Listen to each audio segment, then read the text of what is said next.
सागर, नमस्कार। सागर नियम से संबंधित आज जानकारी हम लोग हासिल करेंगे। दरअसल इस नियम की जरूरत हमें इसलिए पड़ती है कि भविष्य में हम समुद्र की तरफ उसके जो संसाधन है उस पर हम लोग नज़र गड़ाए हुए हैं। विश्व के सभी राष्ट्रों के साथ जो तटीय क्षेत्र हैं उन तटीय क्षेत्रों में लोग उससे समुद्र से संसाधन निकालना चाहते हैं। भविष्य में धरातल का जो संसाधन है वो समाप्त हो जाएगा तो हमारी निर्भरता समुद्र की तरफ होगी और हम निश्चित तौर पर समुद्र में नए नए अन्वेषण कर रहे हैं। तो उस लिए कहीं विवाद उत्पन्न हो, यूएनओ ने इस समस्या के समाधान हेतु तमाम तरह के संगोष्ठियाँ बुलाई हैं, सम्मेलन, बड़े बड़े कॉन्फ्रेंस करवाए हैं और उसमें तमाम देशों के साथ जो उसके विशेषज्ञ आए हैं उनके बीच मिल करके एक सहमति बनाई है और सहमति बनाने पर एक सागर नियम संबंधित अपने कानून बनाए हैं। तो इसके इतिहास के बारे में हम लोग चर्चा करेंगे। पहले सागरीय क्षेत्रों पर आधिपत्य हेतु समय समय पर विभिन्न संगोष्ठियों, सम्मेलनों और संबंधित देशों में संधियों का सिलसिला चलता रहा। हुआ क्या कि कई देश जो अपने आसपास का जो समुद्र है उस पर वो आधिपत्य प्रकट करना चाहते हैं। जैसे अभी हाल ही का चीन सागर का क्षेत्र आप देखते हैं कि उस पर चीन अपना आधिपत्य जमाना चाहता है।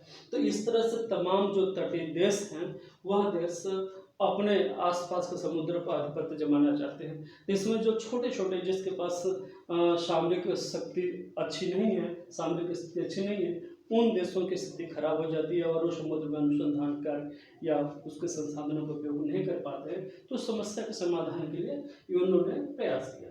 सागरीय क्षेत्रों पर आधिपत्य हेतु कितने क्षेत्र पर हमारा आधिपत्य हो उतने क्षेत्रों पर समय समय पर विभिन्न संगोष्ठियों, सम्मेलनों और संबंधित देशों में संबंधियों का सिलसिला चलता रहा। इसकी शुरुआत कहाँ से होती है? सबसे पहले सागर नियम का इतिहास 1969 में 1969 में प्रारंभ हुआ। ये इसका इतिहास है, यहाँ से शुरुआत होती। वो कौन थे कि हालैंड के निवासी, एक हालैंड निवासी थे ह्यूगो ग्रोटियस ने मुक्त महासागर का सिद्धांत दिया था। ये हालैंड जो आज का नीदरलैंड है वहाँ के निवासी थे। उन्होंने मुक्त महासागर का सिद्धांत दिया था। किसका सिद्धांत? मुक्त महासागर का सिद्धांत, ओपन ओशन का सिद्धांत दिया था। ये हालैंड के निवासी थे। पहली बार इन्होंने आवाज उठाई थी।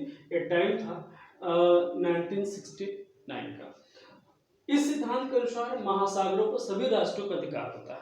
इन्होंने कहा कि ये जो सिद्धांत इन्होंने दिया था, कहा था कि जितने भी राष्ट्र हैं, जो भूअवस्थित राष्ट्र भी हैं, वह राष्ट्र भी लैंडलॉक्ड कंट्री, वह भी समुद्र पर अपना आधिपत्य जमाते हैं। लेकिन अब समस्या हुई कि जो तटीय देश हैं वह इतने प्रभावशाली हैं कि उन देशों को उस पर अपना अधिकार जमाने नहीं देते हैं। तो इससे संबंधित कानून बनना जरूरी था।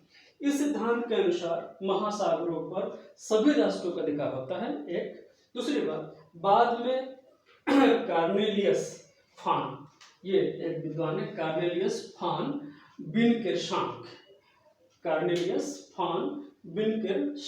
ने किसी राष्ट्र के अधिकार वाले महासागर के भाग के सीमांकन का प्रयास किया। पहले बार उन्होंने आसपास के जो समुद्र है उसके सीमांकन का प्रयास करा, डिलिमिटेशन का। इस तरह क्षेत्रीय सागर की संकल्पना का सूत्रपात हुआ।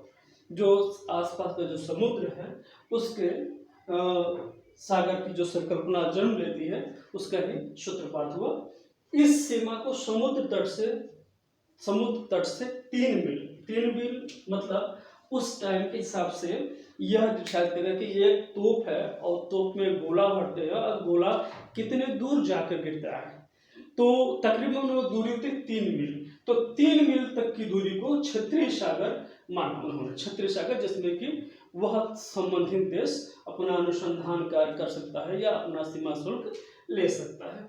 अगला है 1958 में 1958 में यूएनओ ने पहली बार सागर नियम पर संगोष्ठी का आयोजन किया था। ये 1958 ये जब इन्होंने मुक्त सिद्धांत दिया था उसके पहले ही इन्होंने ही इस पर अपनी दृष्टि दिखाई थी और उन्होंने 58 में ही पहली बार सागर नियम पर संगोष्ठी का आयोजन किया। एक बड़ा सा उन्होंने सेमिनार किया था तथा क्षत्रिय सागर के प्रथम संधि पर हस्ताक्षर किया। क्षत्रिय सागर पर जो संबंधित देश वहां पहुंचे थे उन्होंने इस पर हस्ताक्षर किया। अगला है यूएनओ द्वारा सागर नियम से संबंधित दूसरी संगोष्ठी का आयोजन 1960 में हुआ। अब देखिए ये तकरीबन 2 साल बाद ही इन्होंने दूसरी संगोष्ठी फिर बुलाई। चूंकि विवाद बढ़ रहा था, ये वो दौर था जिस समय कि समुद्र के संसाधनों का उत्कर्ष तीव्र गति से करने की अनेक देश प्रयास कर रहे थे। तो उस दौरान इस यूएनओ का दृष्टि धर गया और उसने फिर 2 साल बाद ही फिर अगली संगोष्ठी आयोजित करी। वो 1960 का समय था। यह संगोष्ठी जिनेवा में बुलाई गई थी और इसमें आम सहमति नहीं बन पाई। आम सहमति न बनने के पीछे कुछ प्रभावशाली देशों का निहित स्वार्थ था, जो कि नहीं चाहते थे कि छोटे मोटे देश भी समुद्र में अपना आधिपत्य जमा पाए। अगला है यूएनओ द्वारा तृतीय संगोष्ठी। अब ये 1973 में, ये तकरीबन 13 साल बाद उन्होंने 1973 में एक अलग संगोष्ठी, तीसरी संगोष्ठी आयोजित की जो सफल रही और इसी का कानून 1982 में विभिन्न राष्ट्रों ने हस्ताक्षर कर दिए। अब ये 73 में ये संगोष्ठी काफी हद तक रही सफल रही और 1982 में इस पर तमाम राष्ट्रों ने अपने हस्ताक्षर कर दिए। लेकिन फिर भी कुछ देश ऐसे थे जो उस पर हस्ताक्षर नहीं करे। उसमें सबसे महत्वपूर्ण देश था अमेरिका। अमेरिका से 17 राज्य, जिसमें इजराइल भी था, इजराइल था, टर्की था, इन देशों ने इसका विरोध कर दिया। तो यह भी ठीक से लागू नहीं हो पाया। लेकिन इसकी बातों को अन्य देश मानते थे। फिर क्या हुआ कि 82 के बाद ये मामला शांत हो गया। फिर 1991 में खाड़ी युद्ध हुआ और खाड़ी युद्ध होने के बाद इस बात पर विचार होने लगा कि क्या समुद्र का डिलिमिटेशन करना जरूरी है। तो पता चला कि हाँ जरूरी है और इस पर एक नियम बन ही जाना चाहिए। तो हुआ क्या कि 1993 में फिर संगोष्ठी आयोजित की गई और सभी राष्ट्रों ने उसी को, जो 1973 में लागू हुआ था और 1982 में इन लोगों ने हस्ताक्षर किया था, उसी पर अन्य लोग भी सहमत हुए। कुछ उलट फेर के बाद 1973 में सभी राष्ट्रों ने सागर नियम हेतु संधि पर अपने हस्ताक्षर कर दिए और ये कानून लागू हो गया।